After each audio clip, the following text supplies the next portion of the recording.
ખેતર બહુ આવી છે અને બહુ મહેનત કરી છે આપણા ભાઈએ. બહુ મહેનત કરી છે સાચી વાત. આપણા ભાઈ પર કોઈ સંપત્તિ કે કોઈ પરિસ્થિતિ આવે તો આપણે તેના સાથે ઉભું રહેવાનું. સારું સારું. બાય બાય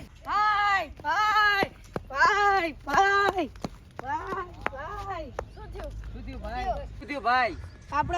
આપણા ખેતરમાં કોઈ બાદશાહ નામનો વ્યક્તિ આવે છે તે ત્યાં એમ કહે કે આ જમીન મેં કબજે કરી દીધી. તે કે હવે આ બાદશાહ જમીન નહીં મળે. એમ કે આ બાદશાહ કોણ છે અને આપણી જમીન પર કબજો કરી લીધો? આ જમીન તો આપણા બાપ દાદાની છે. એ બાદશાહ કોણ છે? બાદશાહનો બાપ આવે તો એના જમીન રહી રહી.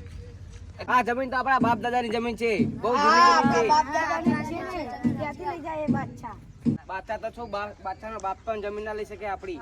આ જમીન તો આપણી પોતાની છે અને આપણા બાપ દાદાની છે. કોઈ ના લઈ શકે આ જમીન આપણી.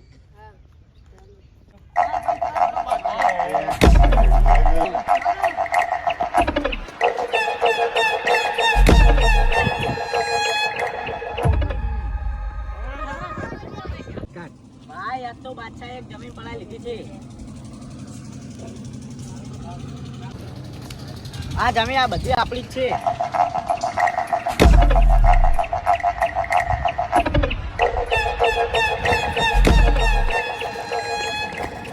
ભાઈ આ આર્યો એક બાદશાહ છે. એ બાદશાહ કેવા જમીન પર હક કર્યો છે? આ જમીન તારી છે? હા, આ જમીન તો બધી આપણી જ છે. એ બાદશાહ ચલ બહાર નીકળ. આ જુદી આ બાદશાહે હાથ લગાવવાની તાકાત નથી કરી, ત્યાં હાથ ઉપાડે મારી પર.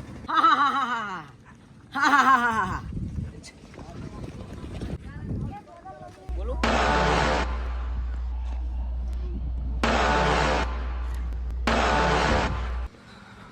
બાદશાહ, હવે તો તને કોઈ નહીં બચાવી શકે. બાદશાહને મારવાની કોઈની બાપની પણ તાકાત નથી.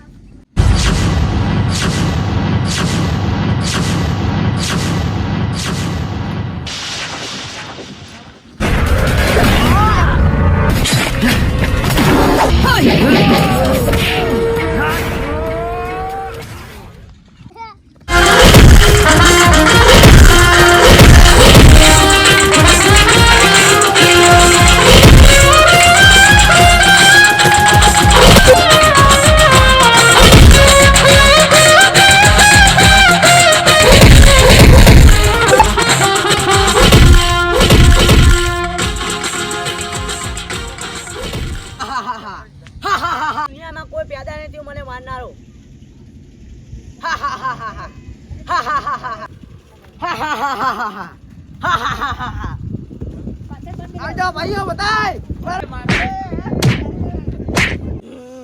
અરે બાદશાહ, હવે તારું કશું નહીં આવે. હવે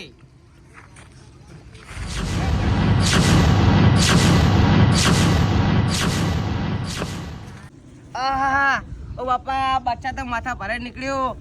ભાગો, ખાઈજો. થોડો લે, થોડો. આ બાદશાહને ગામમાં કોઈ મારનારું પેદા જ નથી.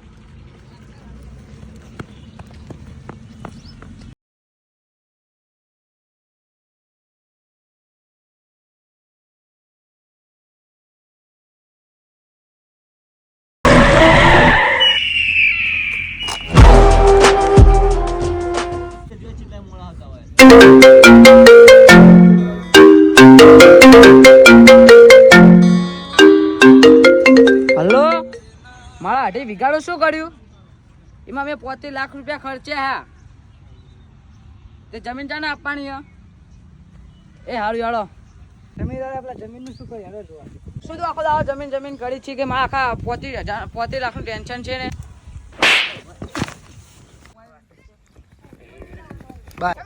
સમીર દાદા તું કોણ છે? સમીર દાદા બાદશાહે અમારી જમીન કબજે કરી લીધી છે. આ બાદશાહ કોણ છે? એનો ફોટો તો તું મને બતાય. આ રહ્યો સમીર દાદા મારી.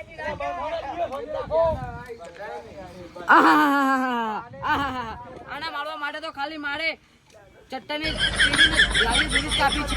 તમે કઈ ના કર્યું. દૂરી તેરી અમે આઝાદ છીએ. તમે તો મારા નર સીધા કરી નાખ્યા.